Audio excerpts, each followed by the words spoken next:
welcome back to Food Prep Guide. If you're new here, hello, but if you've been with us, you know that we have been talking about tomato powder lately. We've been talking about a lot of different tomato products lately, and just how we can use them as hacks in our kitchen, in our pantry, and in our food storage, and specifically tomato powder, and just how handy of a pantry staple it is. I absolutely love it.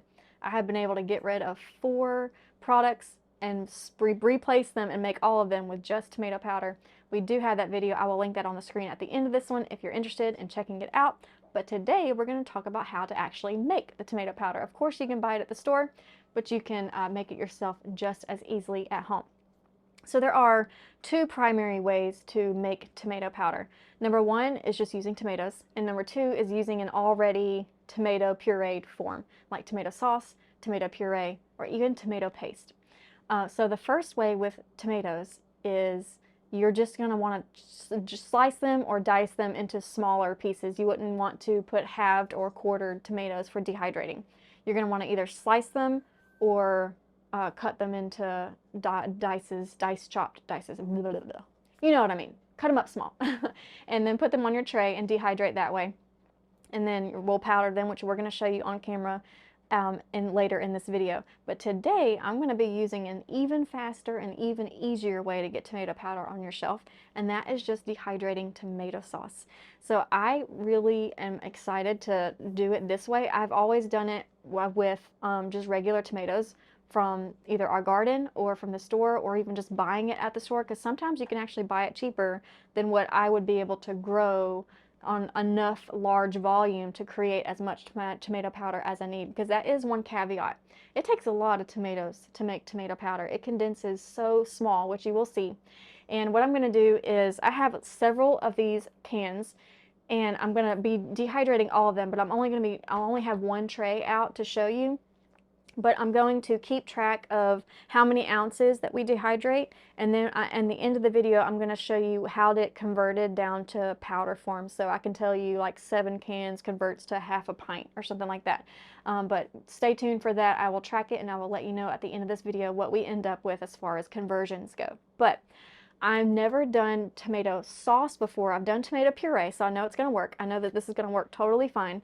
But I just haven't done like tomato sauce that has already other ingredients in it. And let me read you what the ingredients are. Tomato puree, sea salt, citric acid, onion powder, garlic powder, dehydrated bell peppers, and spices.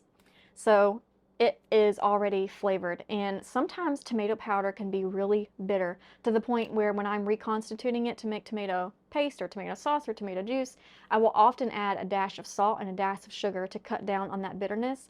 But I don't think I'm going to have to do this because it's already got salt in it, and I think with the other spices it's going to cut down on the bitterness on it as well. So I think I won't even have to add the salt and the sugar later. So I'm really excited to see how this turns out. So this could not be any easier, y'all. I'm literally just going to open the can and pour it on my tray. The only thing you need to know is that you are going to need one of these lined silicone trays. So one that has a border, a raised edge, I should say, to keep the liquid from leaking out of your trays and leaking out of your dehydrator. So you are going to want one of those. We will have those linked in the description box if you don't have them already. The brand that I have used is Bright Kitchen. There might even be a cheaper brand out there. When I bought these, silicone dehydrator trays wasn't really like a thing yet. It wasn't, I don't know, it just wasn't popular, like a big trend or whatever, but now there's all kinds of dehydrator trays, so there's probably some cheaper, and if they are, I will find that for you and link it in the description box. So for now, I'm just going to pour this. I think I'm going to be able to do the whole can, yeah. Whole can will fit on one tray, so that's good. Let me see how many ounces this is. I think it's 20 something. 29 ounces, so a 29 ounce can is going to fit on one tray.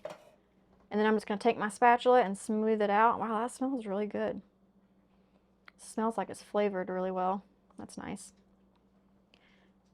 And then I'm just going to spread it out with my spatula and try to get it as nice and even as possible. When you're dehydrating liquids, evenness is very important so that you don't have parts that are getting done really quickly and still have heavier liquid parts that are not getting dry. You can always rotate your trays I usually make a habit of rotating my trays anyway after it's been in the dehydrator for a few hours. That's not necessary, especially if you have a dehydrator with the fan in the back. And I do recommend dehydrators with the fan in the back, because what happens when you have one when the fan is up on top or up underneath is it's just uneven drying. And so a one in the back is more even than top or bottom fan models. Okay, so this is looking pretty even. Trying to get it all the way to the edge. And then I'm rubbing my spatula right along that edge to try to get it level with the edge, so it's not looking like it's spilling over. I don't have any bare spots, and I don't have any spots. This little area right here is looking a lot thicker than this one. So I'm just going to take that over there and kind of push it a little bit over there.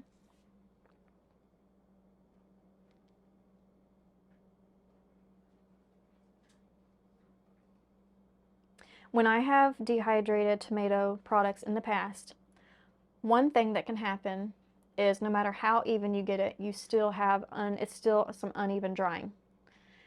And what I'll do is, after it's been in the dehydrator for, well, long enough to the point where at least the outer edges are getting nice and dry, I'll go ahead and break it up. So I'll just slip, the dehydrator is still running, I'll just slip my tray out, break up the pieces that are dry, you know, sprinkle them around, and that allows the rest of the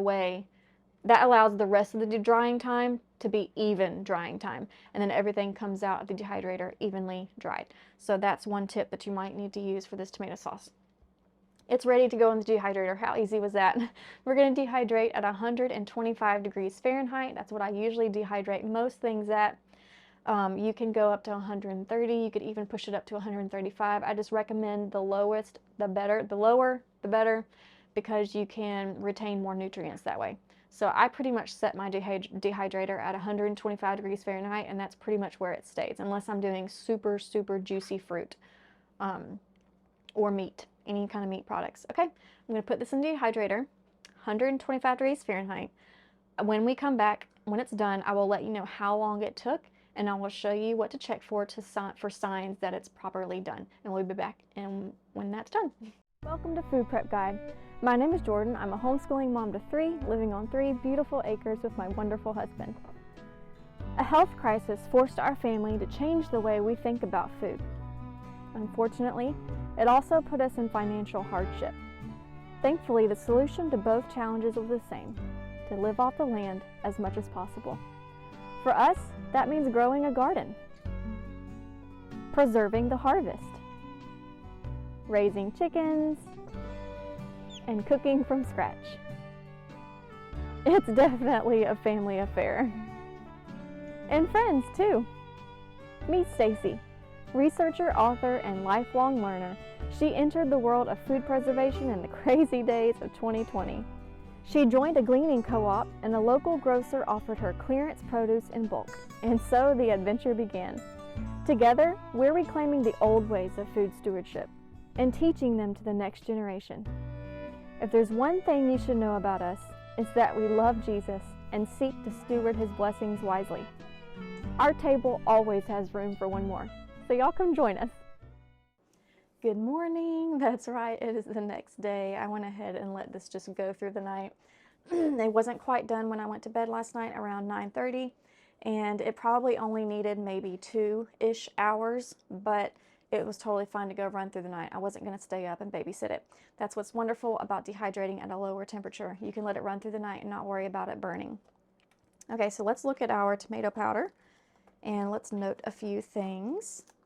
You notice that it's kind of shiny and glistening. Sometimes that can indicate moisture, and other times it's not moisture at all, especially with things like fruit leather or tomato sauce. So more than likely, your tomato sauce will have that glistening type look. So to make sure that it's not, this is so satisfying. Taking it off of this tray in one piece.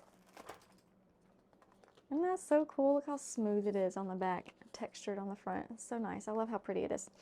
Okay, so the next thing I'm going to be doing is feeling those glistening, shiny parts for any kind of stickiness. and I'm not right here. Feels a little bit sticky, and you don't want any, you don't want it to feel sticky. But here's what I'm going to do. I'm going to, when I'm doing powders, it's really easy for residual moisture to get stuck into powders, even if you don't, like, it's hard to notice that there's even the tiniest bit of moisture in powders. And if there is, over time it's going to clump up, and it's going to mold a lot quicker than you think. So when it comes to powders especially, we need to be extremely thorough with getting all the moisture out. So what I'm going to do is go ahead and powder it up, and then I'm putting them, excuse me, I'm probably going to be dehydrating them a little bit further. But what I'm going to do is powder them up, and then we're going to discuss what kind of visual cues I look at to help me determine, does this need to go back into the dehydrator a little bit longer or not. So to powder them up, you need something that can grind into a powder. I am using the dry mix container for the Vitamix. You can use a coffee grinder, or one of those like NutriBullet machines. Either one of those types of things will work. So I'm just going to be breaking this up into, as beautiful as it is, and as much as it pains me to break this up, I'm going to go ahead and break it up into pieces and just plop them into the cup here. Of course, if you're using a coffee grinder, you'll need to break your pieces up pretty small, but I find with this dry container for the Vitamix, I can plop in pretty large pieces and it can handle it. So just do whatever your machine can handle.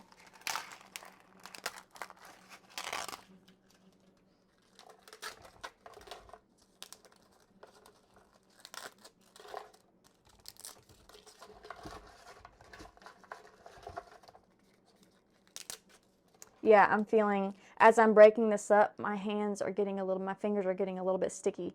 So that's one of the cues that I look for, is as I'm breaking it up, am I feeling the stickiness more or less? Are my hands actually getting a little bit sticky? And if the answer is yes, then we're going to go ahead and dehydrate them even more. But we're going to powder them up first, because that's going to increase the surface area of the substance and allow that air to reach even further and dry it out even more thoroughly. You'll especially want to do this if you're going to be storing it long term. Long term means different things for different people, but in my kitchen, long term means more than a year. We rotate through our food preserves and bulk goods and stuff like that, and we typically will use we'll typically rotate through our entire pantry every 2 years, but some products every 1 year. So for me, long term is longer than a year. And if you're storing it longer than a year, this extra step of powdering it first and then drying it even further is going to be important. Okay, well, tray one, I'm just going to do one tray at a time, even though it could hold more.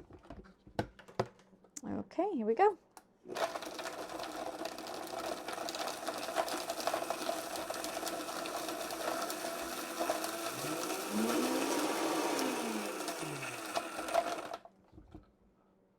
Just going to go through and break things up. I'm going to resituate.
Okay, so let's say that when I was peeling it off the trays,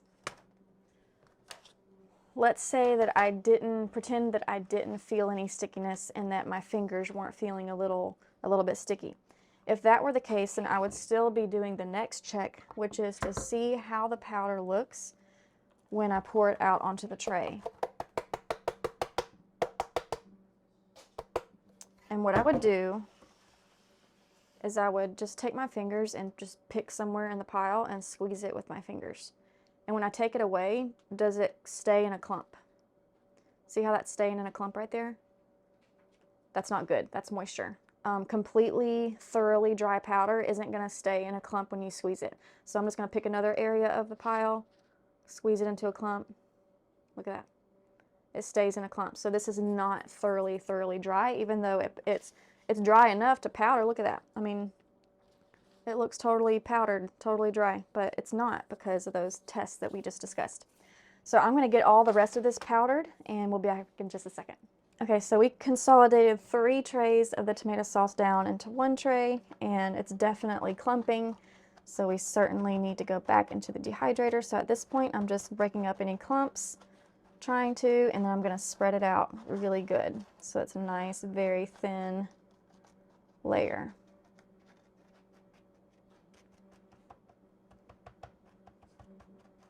I don't mind going back and doing this step of powdering and then drying again because I want it as thorough as possible.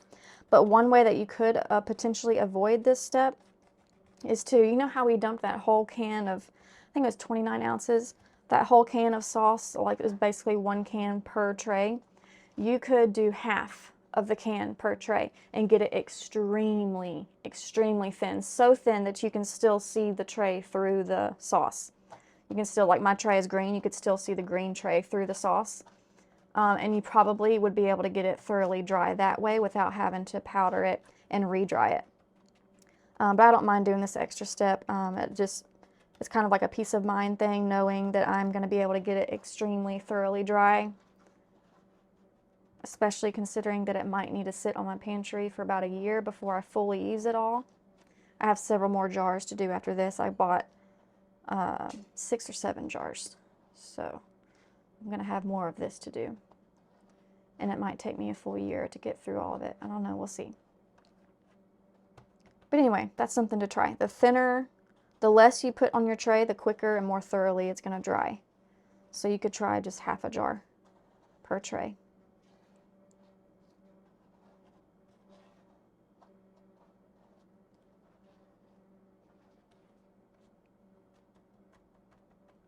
Okay, I'm going to put this back in at 125 degrees Fahrenheit, and I'm going to go let it, excuse me, I'm going to let it go at least 3 hours, but it can absolutely go longer than that, just as the first phase did. If it's 3 hours from now and we're in the middle of school, which we probably will be, or I'm in the middle of a work task or something like that and can't get to it, I'm just going to let it go until I can get to it. But I am going to let it dry at least 3 hours, and we're just going to keep doing that clump test. When you are doing your test, turn off your dehydrator and let the dehydrator sit turned off for about 10 minutes before you do the clump test, because when the product is still warm, that can affect how dry it seems and feels and even how it clumps. So just let it sit there in the dehydrator, cooled off for at least 10 minutes before you do your clump test, and just continue clumping, and it shouldn't. You want to get to the point where when you clump it, it just disintegrates and it doesn't stay in a clumped ball. So at least 3 hours, but we'll see. And I will bring you back and we'll figure out how much it yields us with pint jars. Okay, we're back. I ended up letting this go for about 5 hours, and we are good to go. I'm going to bring it up and do the clump test. You can see what I mean. So I'm just going to grab it, clump it, and it doesn't, I'm going to clump it, and it just falls straight out of my hands. There's no clumping at all. So it is done. So I'm going to package it up into a pint jar, and then we'll see how much 3 29-ounce jars of tomato sauce yields us once it's dehydrated.